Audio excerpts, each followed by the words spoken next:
हर कोई चाहता है मैं सुखी होवां आत्मक तौर ते एक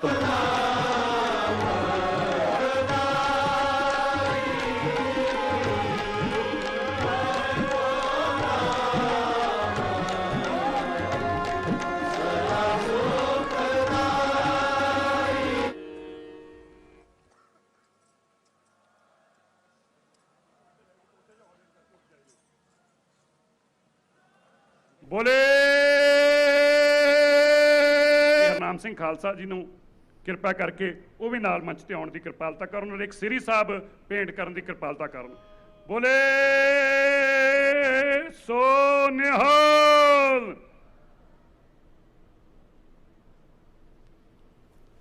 ਮੈਂ ਬੇਨਤੀ ਕਰਦਾ ਹਾਂ ਜਥੇਦਾਰ ਗਿਆਨੀ हो जाओ, नाल हो जाओ, जदर साहब नाल हो जाओ ना उधर, एक पासे तुसी हो जाओ, एक पासे हो जाओ।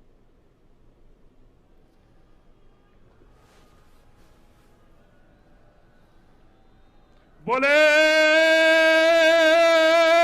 सो निहाल।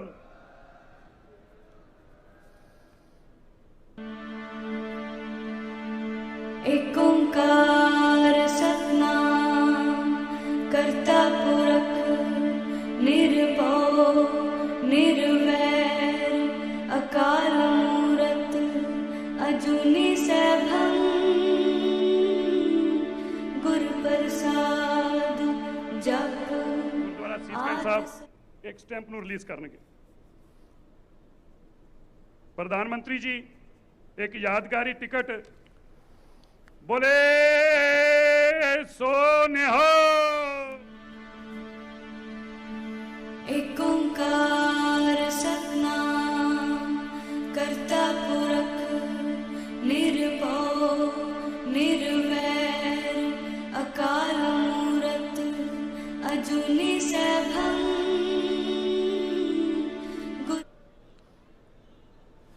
वाहेगुरु जी का खालसा वाहेगुरु जी की फतह। गुरु तेग बहादुर साहब के 400वें प्रकाश पर्व को समर्पित इस भव्य आयोजन में मैं आप सभी का हृदय से स्वागत करता हूं। अभी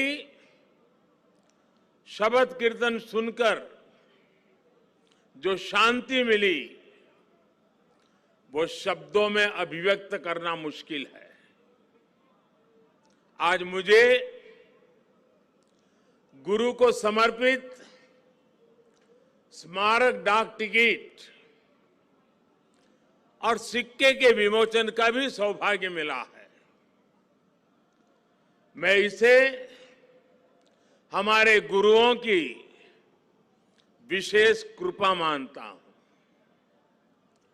इसके पहले 2019 में हमें गुरु नानक देव जी का 550वां प्रकाश पर्व और 2017 में गुरु गोविंद सिंह जी का 350वां प्रकाश पर्व मनाने का भी सौभाग्य मिला था।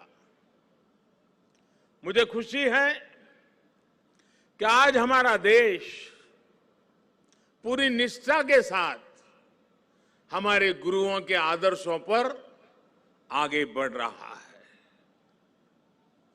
मैं इस पुण्य अवसर पर सभी 10 गुरुओं के चरणों में आदरपूर्वक नमन करता हूं। आप सभी को, सभी देशवासियों को और पूरी दुनिया में गुरुवाणी में आस्था रखने वाले सभी लोगों को मैं प्रकाश पर्व की हार्दिक बधाई देता हूं। इसलिए आज देश आजादी के अमृत महोत्सव को और गुरु तेग बहादुर साहब के 400वें प्रकाश पर्व को एक साथ मना रहा है, एक जैसे संकल्पों के साथ मना रहा है। साथियों, हमारे गुरुओं ने हमेशा ज्ञान और अध्यात्म के साथ ही समाज और संस्कृति की जिम्मेदारी उठाई। उन्होंने शक्ति को सेवा का माध्यम बनाया। जब गुरु तेग बहादुर साहब का जन्म हुआ था तो गुरु पिता ने कहा था, दिन रक्ष संकट हरण, दिन रक्ष संकट हरण, यानी ये बालक एक महान आत्मा है। ये दिन दुखियों की रक्षा करने वाला, संकट को हरने वाला है। इसलिए श्री हरगोविंद साहब ने उनका नाम त्यागमल रखा। यही त्याग गुरु तेग बहादुर साहब ने अपने जीवन में चरितार्थ भी करके दिखाया। गुरु गोविंद सिंह जी ने तो उनके बारे में लिखा है, तेग बहादुर सिमरिये घर नौ निधि आवे धाई, सब थाई होई सहाय। अर्थात गुरु तेग बहादुर जी के सुमिरन से ही सभी सिद्धियां अपने आप प्रकट होने लगती हैं। गुरु तेग बहादुर जी का ऐसा अद्भुत आध्यात्मिक व्यक्तित्व था, वो ऐसी विलक्षण प्रतिभा के धनी थे। साथियों, यहां लाल किले के पास, यहीं पर गुरु तेग बहादुर जी के अमर बलिदान का प्रतीक गुरुद्वारा शीशगंज साहब भी है। ये पवित्र गुरुद्वारा हमें याद दिलाता है कि हमारी महान संस्कृति की रक्षा के लिए गुरु तेग बहादुर जी का बलिदान कितना बड़ा था। उस समय देश में मजहबी कट्टरता की आंधी आई थी। धर्म को दर्शन, विज्ञान और आत्मशोध का विषय मानने वाले हमारे हिंदुस्तान के सामने ऐसे लोग थे जिन्होंने धर्म के नाम पर हिंसा और अत्याचार की पराकाष्ठा कर दी थी। उस समय भारत को अपनी पहचान बचाने के लिए एक बड़ी उम्मीद गुरु तेग बहादुर साहब के रूप में दिखी थी। औरंगजेब की आतताई सोच के सामने उस समय गुरु तेग बहादुर जी हिंद दी चादर बनकर, एक चट्टान बनकर खड़े हो गए थे। इतिहास गवाह है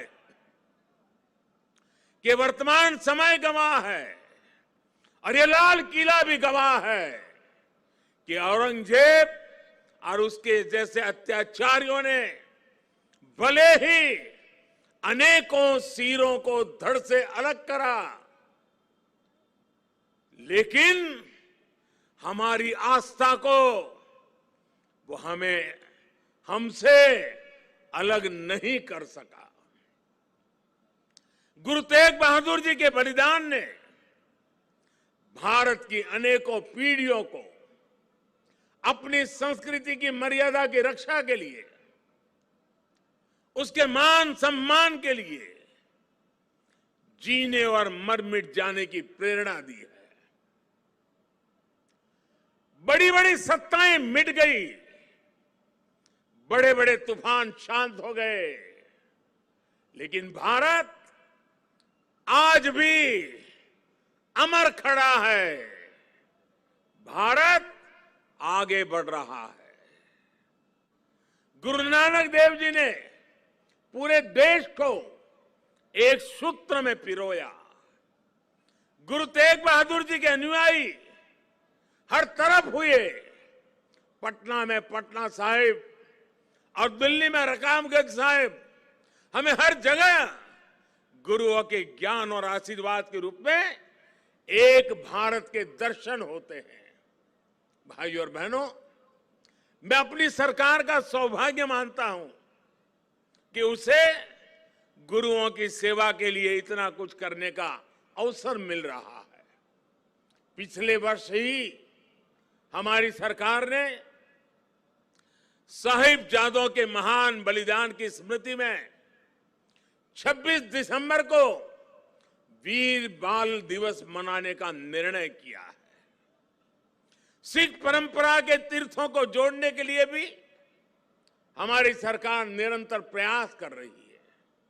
जिस करतारपुर साहिब कॉरिडोर की दशकों से प्रतीक्षा की जा रही थी, उसका निर्माण करके हमारी सरकार ने गुरु सेवा के लिए अपनी प्रतिबद्धता दिखाई है।